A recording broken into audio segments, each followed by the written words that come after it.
All right, we're gonna do a little thinking leads to eating. How does this whole dismissing the lower brain thing work? I'm really caught up on that, Heather, and I just can't wrap my mind around that. What does that look like?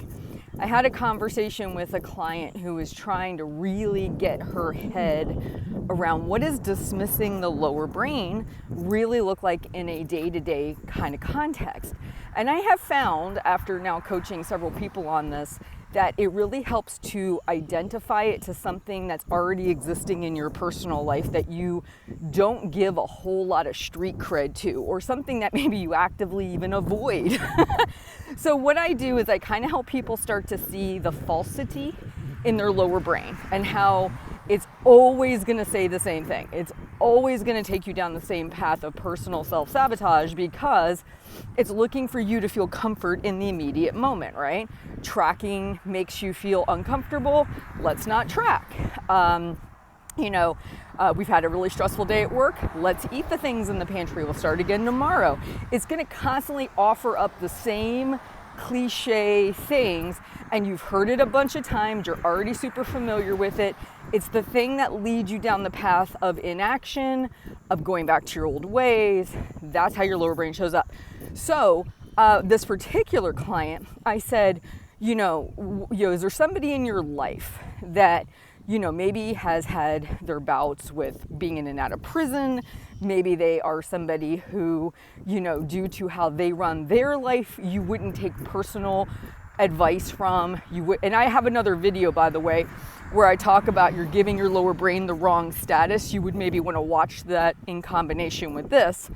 But and she said, oh yeah, I've got like at least 4 or 5 people who I see on a holiday type basis. And whenever they start talking, I just kind of gracefully try to leave the room, right? I said, okay. I said, do you like when, they're offering you advice? And she's like, no, I don't listen to what they have to say because I know they themselves have all these problems, right? And then we got talking a little bit more, and I said to her, well, how do you feel about solicitors? I said, do you like solicitors? She's like, no, I have my phone set up in such a way that when a solicitor calls, it doesn't even ring. Brilliant, by the way, I love this. So I said, okay, here's dismissing your lower brain. Here's how it's been looking, and here's how it should be looking. Whenever your lower brain calls, aka the solicitor, instead of allowing the phone not to ring, letting it go to voicemail, whatever, the way it's been looking for you is you see it's ringing. It's a solicitor. Run over to the phone, you turn it on. What, lower brain? Yes. Please sell me more timeshare. Please tell me how I can invest in your startup program that it requires a large amount of money with a very low guarantee of me getting any of it back. What, you want me to contact 3 of my family members to join in on this solicitation? Of course. Like, you would never do that, right? But your lower brain is creating the same havoc in your life that you actively listening to a solicitor selling you timeshare that you don't even want is creating. And see, what we've been doing is every time the lower brain kicks in and says, you've had a really rough day, sweetheart, have the candy. You're treating that like the solicitor. Oh yes, of course this makes logical sense. I should be doing these things. Why?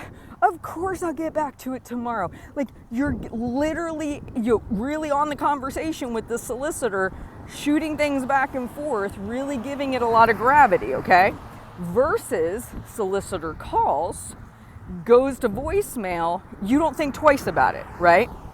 That is dismissing your lower brain. See, we're looking for an action to do. There's really no action other than to leave the phone ring and let it go to voicemail.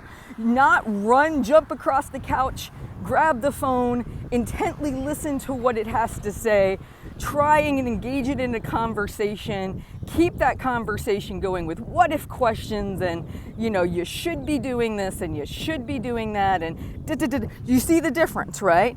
That is dismissing the lower brain. She also brought up, I loved this one.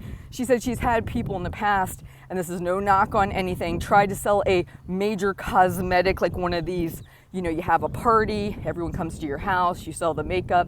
They also have these for, different things, right? You can do, cookware, stuff like that. But you get it candles, where you get into this thing where you host these parties and then you sell these products to make a little side hustle.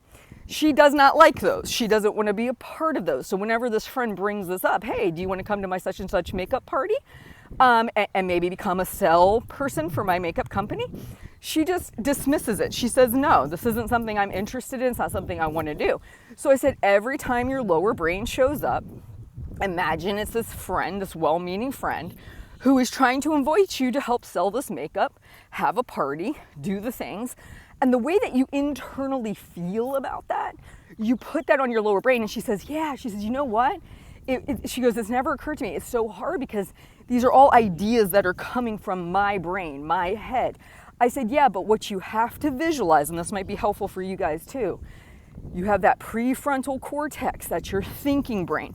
That's the brain that when you read a really good informative book, or you're engaging in a deep, meaningful conversation with somebody where you're really problem solving, you're working on something, it's actively engaged. Your lower brain, more towards the back of your skull, right? If we're trying to give it a location just so we can identify better, it's the one that is your habitual brain.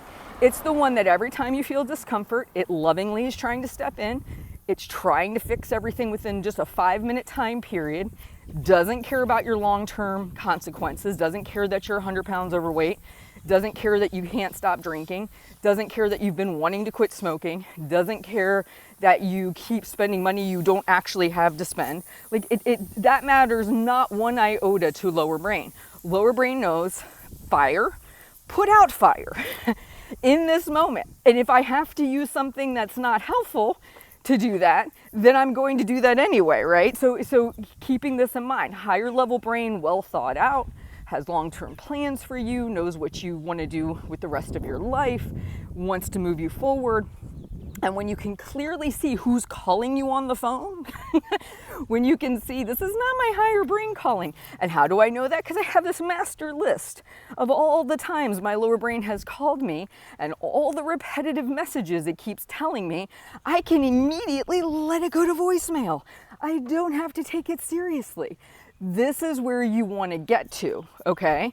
So dismissing lower brain is really almost like reevaluating your phone list, right? You got your phone list. You probably have your friends and close family who, if they can't reach you, there maybe is even an alarm or an urgency to getting back to it. And then you've got people that maybe they're acquaintances. You've met them through other locations. You'll eventually get back to them. And then you've got your solicitors, unrequested calls that you just let go to voicemail. That's where we want to put the lower brain. Just go to voicemail. As opposed to jump on the phone. Ooh, tell me more.